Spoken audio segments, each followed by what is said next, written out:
brauchen wir. Ja. Wirklich dringend. Ja, genau.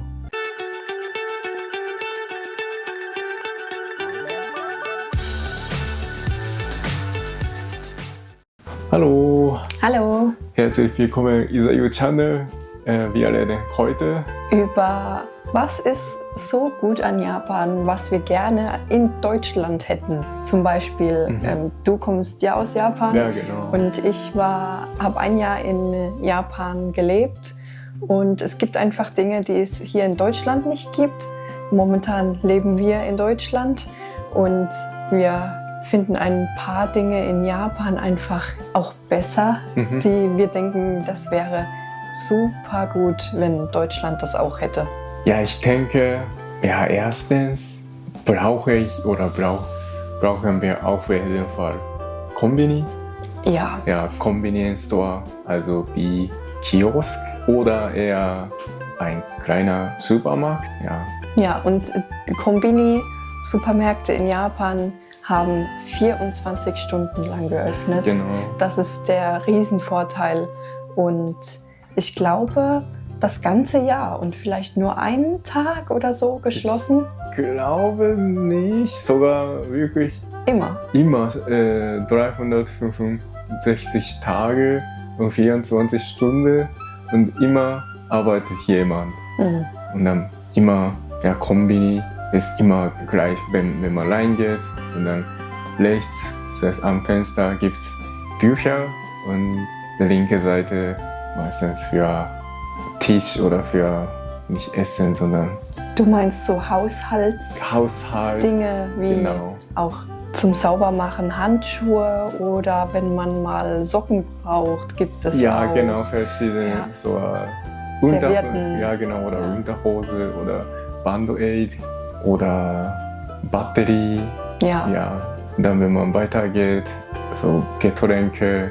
Ja, genau, wir Ja. deswegen. Wenn wir mal nach Japan gehen, müssen wir euch einfach Konbini mal filmen. Ja, genau. Ja.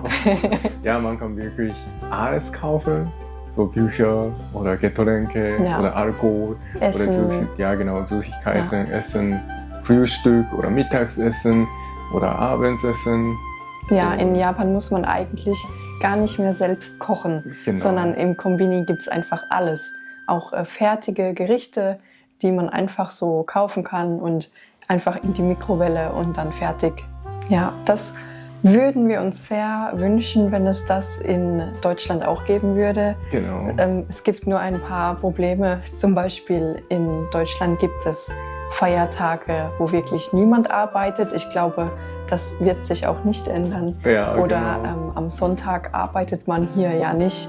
Deswegen ist dann am Sonntag auch geschlossen.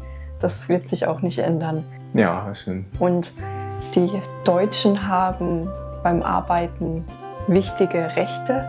Ja, und das ist auch sehr wichtig, dass man das so behält. Ja. Deswegen weiß ich nicht, ob sich da mal was ändern wird, einen Konbini zu bekommen, aber vielleicht irgendwann. Ja, irgendwann. Und es gibt ein paar Supermärkte hier, zum Beispiel in Berlin, die sind so ähnlich. Die heißen Späti, für Okay. spät, dass man da auch noch spät einkaufen kann. Oh, gut, Ja, aber das es gibt wusste es ich leider nicht. nicht so oft. Ja, Ja.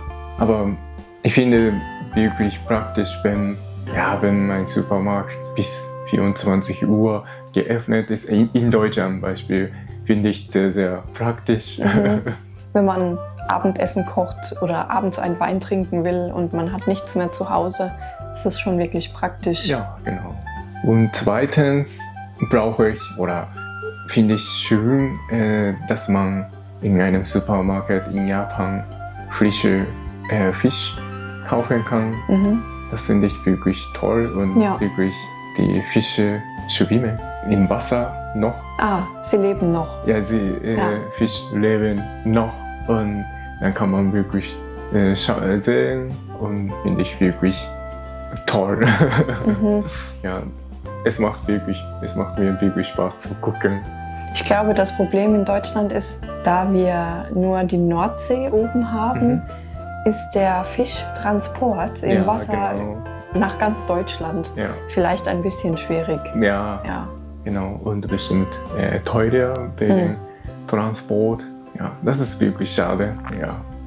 Und ja, drittens, ja, ich möchte immer dünne Fleisch kaufen. Beispiel, ja, kann ich Fleischtheke, Schweinebauch so dünne schneiden lassen. Aber manchmal die Leute, so Metzger, haben keine Lust, dünn zu schneiden. Dann ab und zu haben sie mich gefragt, wofür benutzt du diese Fleisch? Haben sie mich gefragt. Dann ich habe einfach, ich koche Japanisch. Deswegen, ja, für sie ungewöhnlich, Ja. dünn zu schneiden. Ja, Und es gibt einige Gerichte in Japan, die benutzen sehr dünn geschnittenes Genau. Fleisch oder auch Rindfleisch, sehr wirklich hauchdünn ja, geschnitten. genau. Und das gibt es in Deutschland halt nicht. Und ja, man bräuchte so eine Schneidemaschine, wo Genau. man wirklich ganz dünn schneiden kann. Und viele haben das einfach nicht. Und es wäre toll, wenn in Deutschland das eine Metzgerei-Theke anbieten würde, dass man dünn geschnittenes Fleisch kaufen kann. Ja, genau. Schweinebauch noch okay, aber Rindfleisch dünn zu schneiden ist wirklich schwierig. Deswegen leider kann ich gar nicht hier bekommen. Oder kaufe ich einfach nur Tiefkühlfleisch, ja, aber dünne Rindfleisch. Ja, Viertens, was ich gerne haben oder gerne hätte, ist auf jeden Fall Hightech-Toilette. Ja, also privat, wir haben darüber geredet, wenn unsere YouTube-Channel gut laufen würde oder so wirklich gut mit YouTube gut Geld gut verdienen würde, was kaufen wir? Und dann, ja, wir haben zuerst gesagt, nicht kein Haus oder kein Lamborghini, sondern wirklich Hightech-Toilette. ja, japanische Toilette. Ja, genau. Wir hätten gerne japanisch Hightech-Toilette, haben wir zuerst geredet, fand ich sehr witzig. Ja, sehr. Also Hightech-Toilette Ja, in aber Japan ist wirklich cool. Die sind wirklich toll, deswegen sollte man Ja, wirklich genau. wenigstens einmal im Leben ausprobieren. Ja, Ja, weil die Sitzfläche von der Toilette ist warm, Ja. ist wirklich super angenehm. Man hat verschiedene Möglichkeiten mit Knöpfen zu spülen. ja. Einfach super, also besser als normale Toiletten. Bestimmt kann man auch in Deutschland oder außerhalb von Japan Ja, kaufen. bestimmt in Deutschland auch kaufen, aber Ja. ich habe noch nie gesehen. Ja, mich auch nicht. Ja. Ja. Würde mich auch mal interessieren, wie viel so eine kostet hier. Ja, genau. Wir checken und ja, vielleicht zeigen wir euch. Und was ich auch noch wichtig finde, das wäre dann Punkt Nummer 5, dass Deutschland unbedingt saubere Toiletten in öffentlichen Plätzen und Räumen braucht. Ja, Also es gibt zwar Toiletten, für die muss man aber 1 Euro Eintritt bezahlen und dann gibt es leider auch oft den Fall, dass die Toiletten trotz Bezahlen nicht sauber sind. ja. Und das finde ich wirklich schade. Ja. In Japan gibt es super viele Toiletten in Kaufhäusern, also Ja. Supermarkt oder in Parks zum Beispiel. Und die sind eigentlich immer sauber Ja. und die kosten auch nichts. Also ich finde, da könnte Deutschland wirklich mal nachholen, Ja. das auch umzusetzen. Ja, das ist wirklich für mich wirklich Culture Shock. Ne? Für Toilette muss man Geld für 1 Euro bezahlen. Das war wirklich schockiert. Ja. Ja. Punkt 6 ist, ja, dass man hier nicht nur, aber ich denke meistens, ja, wenn man Japanisches denkt, meistens nur Sushi oder Ramen. Aber wir haben wirklich verschiedene Essen oder Gerichte in Ja. Japan.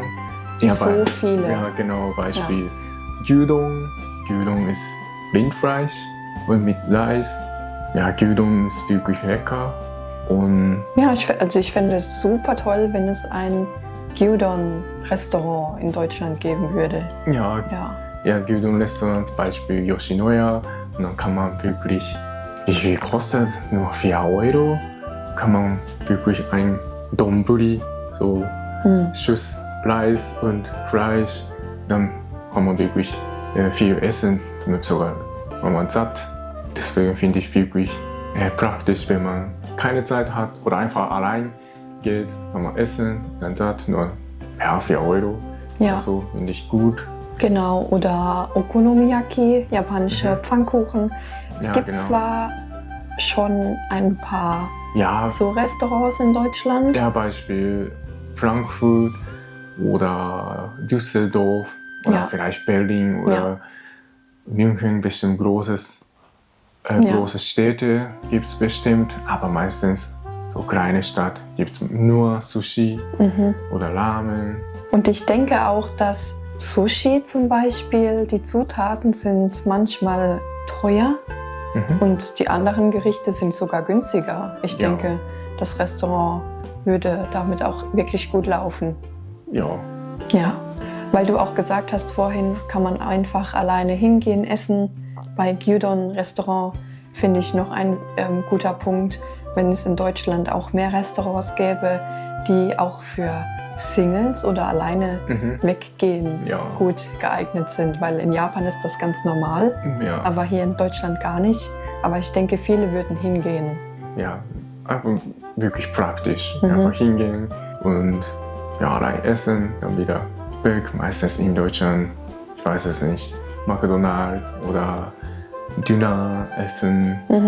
Ja, vielleicht so Imbiss, asiatisch Imbiss, aber meistens nur das. Deswegen gibt es in Japan viele Möglichkeiten. Ja. Ja. Dann Punkt Nummer 7.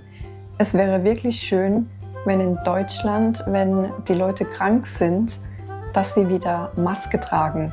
Ja. Ja, weil es war ja Corona und da haben wirklich viele oder die meisten Leute die Ja. Maske getragen.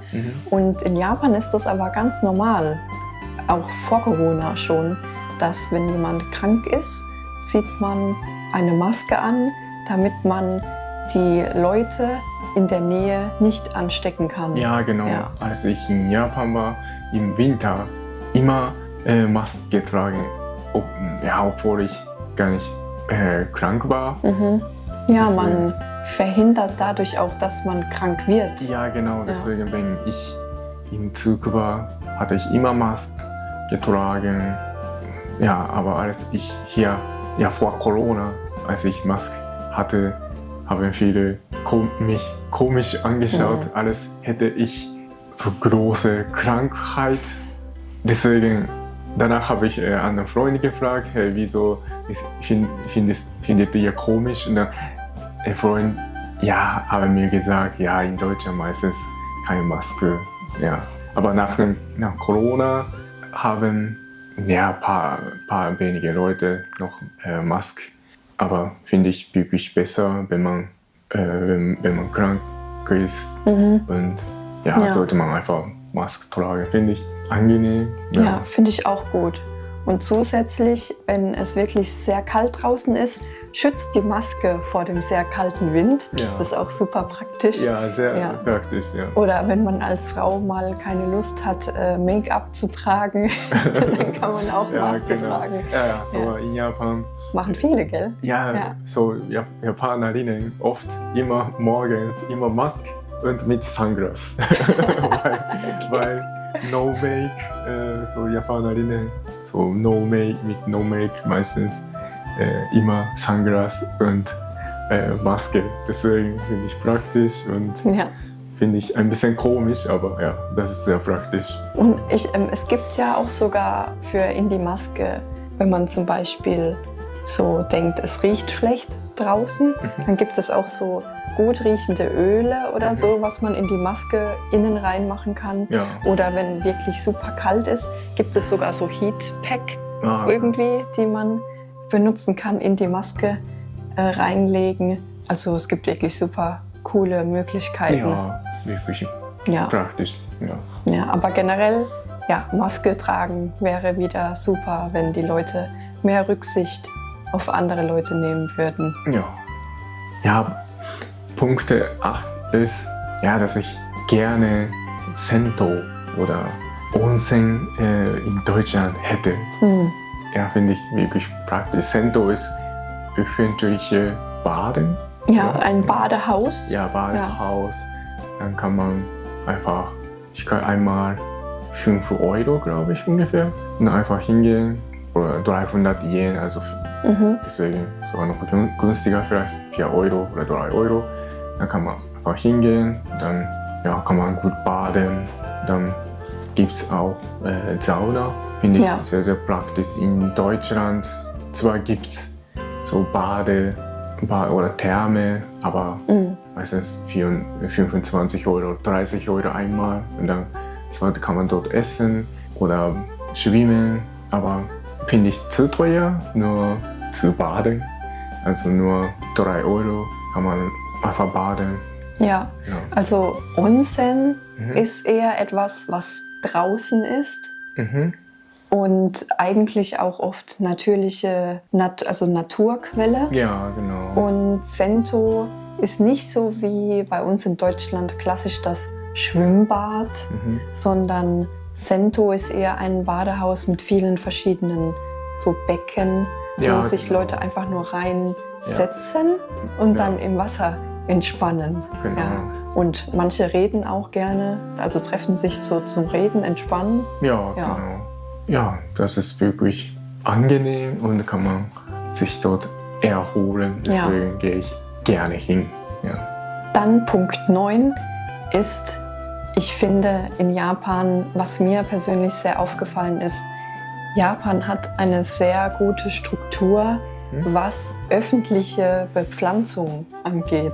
Also jeden Monat blühen andere Blumen und es wechselt sich immer super gut ab und alles ist super farbig und wunderschön und man merkt, die Leute in Japan kümmern sich sehr um die Pflanzen und dass alles schön und harmonisch aussieht und es gibt auch viele Touristen oder generell die Leute, die dort wohnen, gehen einfach gerne raus und schauen sich die Natur und die Pflanzen an und ja, wirklich jeden Monat gibt es etwas Neues zu sehen und egal ob ein bisschen weiter in der Natur, draußen oder auch in der Stadt ist wirklich alles sehr gepflegt und es gibt nicht wirklich so einfach nur langweilige Grasflächen, sondern wirklich alles ist super gut durchdacht. Ja, und das fehlt mir in Deutschland. Also ich würde gerne so denken im Juni, jetzt ist diese Blumenzeit, ich muss unbedingt nach draußen gehen und schauen. Ja, meistens so Frühlings, Kirschblüten, dann gibt es auch noch Shibazakura oder Sakura und Shibazakura, dann im Juni, Juli, so Ajisai, dann im Sommer Sonnenblumen. Ja, genau. Und dann Frühling, Herbst, Koyo, also wirklich schön. Ja, Koyo ist nicht Blumen, aber immer. Du meinst generell so das Färben der Blätter? Ja, so genau. Alles wird wieder grün und im Herbst wird alles rot. Ja. Genau, finde ich wirklich. Ja, Blumen auch toll, aber so Natur finde ich wirklich toll. Ja. Jede Saison immer gibt es etwas, deswegen finde ich wirklich Ich finde, Deutschland könnte da ein bisschen mehr investieren. Ja. Weil ich finde, so die Natur tut sehr viel für die Psyche beim Menschen. Also wenn man die Natur oder Pflanzen sieht, ist wirklich sehr angenehm und gut. Wirklich für, dass man sich mehr freut. Ja. Wirklich fühlt man sich sehr relax. Ja, genau. Ja. Also Nummer 10, also Punkte Nummer 10 ist auf jeden Fall pünktliche Züge. Brauchen wir. Wirklich dringend. Ja, genau. Ich finde, pünktliche Züge brauchen wir auf jeden Fall. Aber gut ist so, Züge oder in Deutschland ist, dass Züge verschiedene Strecken fahren können. So Beispiel, wenn man von Mannheim nach Berlin fahren möchte, Beispiel so über Frankfurt, dann in Mitte in Deutschland fahren dann nach Berlin, aber so über, ich weiß es nicht, über Dortmund oder anderen Richtungen kann man auch fahren oder Nürnberg auch, finde ich, das ist wirklich praktisch, so mit auf verschiedene Strecken fahren können. Aber in Japan meistens gleiche, so verschiedene, zum Beispiel Japan Rail, JR, dann gibt es für Strecke nur für JR. Deswegen, aber wenn eine Strecke gesperrt, kann man nicht mehr weiterfahren. Aber trotzdem immer pünktlich. Ja. Ich denke, wenn eine Strecke gesperrt ist, dann machen sie auch wirklich schnell, dass es wieder funktioniert. Ja, in Deutschland, wie du gesagt hast, muss der ICE oft die gleiche Strecke benutzen wie die normalen Züge. Deswegen kann es sein, dass ICE oft oder andere Züge auch viel später ankommen, weil sie auf die anderen Züge warten müssen, bis sie vorbeigefahren sind. Ja, aber auf jeden Fall brauchen wir so pünktliche Züge. Ja. In Japan ist es so, der Zug kommt wirklich auf die Minute genau und fährt dann auch noch in dieser Minute ab. Also es ist wirklich pünktlich. Ja, so Tokio, so U-Bahn, immer jede 2 Minuten oder ich weiß es, 5 Minuten kommt in Tokio, aber trotzdem immer pünktlich. Das fasziniert mich wirklich. Das war's für heute von uns. Ihr könnt uns gerne noch Bescheid geben, ob es etwas von Japan gibt, wenn ihr schon mal in Japan wart, was ihr gut findet und gerne in Deutschland hättet. Ja, schreibt es gerne in die Kommentare. Ja, gerne. Wenn euch unser Video gefällt, abonniert bitte und ja, wir sehen uns nächstes Mal. Ja, bis zum nächsten Mal. Ciao, ciao. Ciao.